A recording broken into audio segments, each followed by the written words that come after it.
Welcome to COIS3750, Principles of Online Marketing. This is Chapter 2 of Mastering Online Marketing. Up until a few years ago, attracting new visitors was done by having a search engine, especially Google, index your web pages and hoping that they would send traffic to your website. You would perform search engine optimization techniques in order to achieve high rankings and get more visitors. This hasn't changed, but now it's extended and we also have a blog in addition to our website. So the website and blog are the primary mechanisms for attracting new visitors. We use our campaigns, whether those are paid advertisements, email campaigns, social media posts, whichever, to drive traffic to our website. Our website should look amazing, of course. It should have consistent coloring. It should use the same typeface. It should have a great layout, should have professional looking graphics. It should be intuitive and modern in its navigation. It should be eye-catching. It should be the kind of website that people want to visit, that they're interested in visiting, and that reflects the professionalism of the company that you have. But the most important thing for a website, beyond all of that, is to make sure that it can auto-adapt its layout to whatever size of device is being used to view it. Obviously, whether you're viewing it at home on a laptop or on a mobile device or on a double wide screen or on a TV or whatever way you're consuming the content, the website has to respond to that and it has to be usable in that format. I'm sure we've all been to websites on our phones that you couldn't scroll far enough to the right to find something, or something was hidden, or the graphics overlapped, or whatever. These sorts of design flaws are just not tolerable, because you're going to lose a lot of traffic. You're going to lose a lot of the hard-earned visitors that you've wanted to get to your website, because they're going to be turned off and they're going to go somewhere else very quickly. This is obviously not a course on designing websites, but those are sort of some of the key factors in website design that you have to be aware of for your business. Aside from the regular company website, your blog is the other major tool that you can use to attract visitors. So blogging used to be mostly about teenagers writing about their personal life. Things have changed now, and having a blog is a critical asset in internet marketing strategy for any company. Your website will typically have a finite number of pages. It's written in a professional language. It's difficult to expand your website beyond a certain size without making it unnatural feeling to your visitors.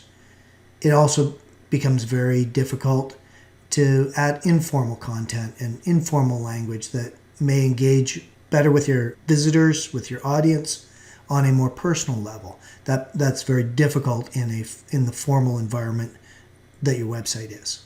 However, we know that getting found by search engines is crucial. In order to be found by search engines, or in order to increase the chances of being found by search engines, we need more and more pages. That's where your blog comes in. There's nothing wrong with your existing customers and leads going to your blog frequently. In fact, there's a lot of positive benefits of that. You can do leads nurturing, you can establish thought leadership, you can build your brand. But one of the primary purposes of the blog is to have all sorts of blog articles. You want hundreds of them over time. You want to add as many pages as possible to the internet with your blog in order to increase the chances that Google searches and sends traffic to your site. One of the great things about blog articles is they're on the internet forever. It may take some effort to write a blog article, but once it's published, it'll stay there for a long time. It'll continue to attract traffic from search engines like Google, and there'll be no additional expense on your part. It's a one-time effort that you put in that pays rewards over a period of time.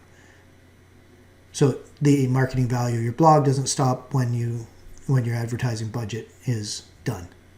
A blog is often hosted on a different server from your regular website. It's not that it has to be, but you may not have the technology to host your own blog.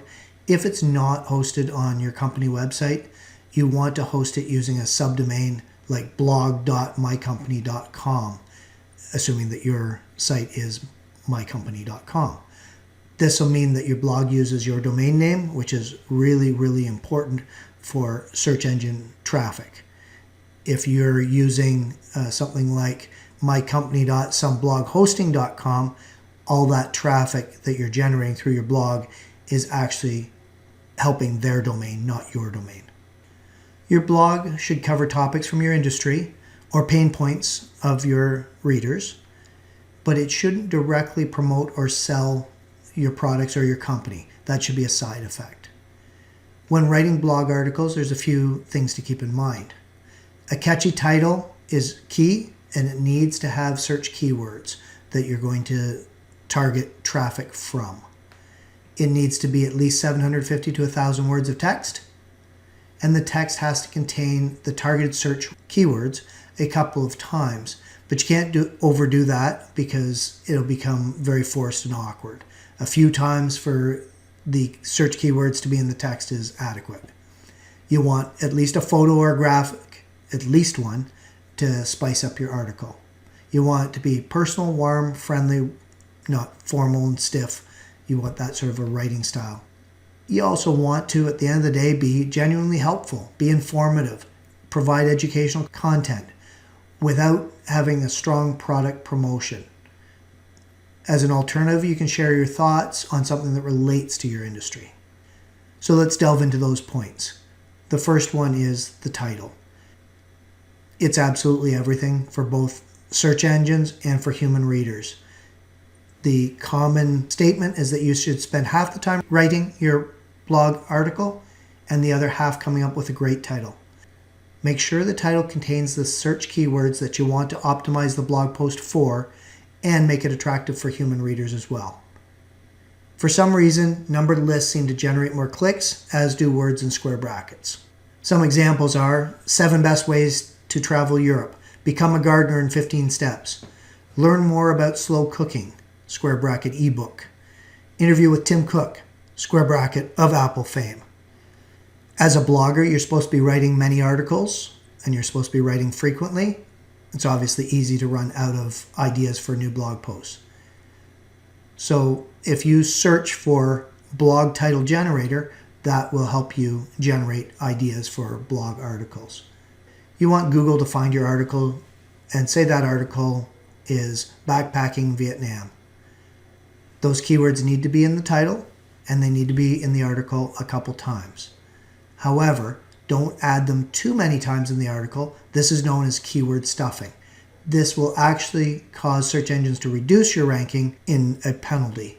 We'll discuss this more in search engine optimization later on. You should probably write several different blog articles targeting the same search keywords. And that way you've got multiple articles competing for that traffic for that specific search phrase. You just want to make sure that you don't copy your text.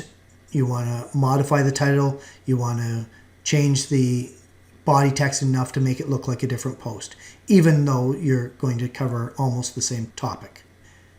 The author said that he's found it very useful to write blog articles that ask questions that don't necessarily need to be answered in the blog article, like, is Porsche better than Ferrari? In the article, you just outline some pros and cons. Let the reader judge. There's no need for you to provide the answer to the question. It's just an excuse to publish an additional blog article for Google to index. If you have the ability to reach out to industry influencers and you can interview them, then it's a great idea to publish their answers in a blog article. If you have some sort of digital asset or other offers that you can be promoting, you can write blog articles like, learn more on molecular gastronomy, square bracket new training video. Read our new ebook on digital photography. Visit us at the event name Expo in New York next week. Your blog articles should provide links back to your website or to other blog articles containing relevant information. All that does is provide visibility for your other pages, offers, and lets the reader engage more deeply. We talked about buyer personas earlier. Make sure that each of your blog posts is targeted at a particular buyer persona. So we had Sample Sally. Make sure that when you write a blog article, you're directing it at Sample Sally. You may also have Joe the Mailman. Whatever your buyer persona is, you want to make sure that your blog articles are targeted at the desired persona. How often should you write blogs? The author recommends at least once a week, more often if possible. When you start your blog, you need to have at least 10 or so articles in it, because when you start getting traffic, it'll just look too sparse. The more you have, the greater chance that potential readers will find an article using search engines. Make sure that they're genuinely helpful, high quality, and without too much product promotion. Thank you. That's the end of this lecture.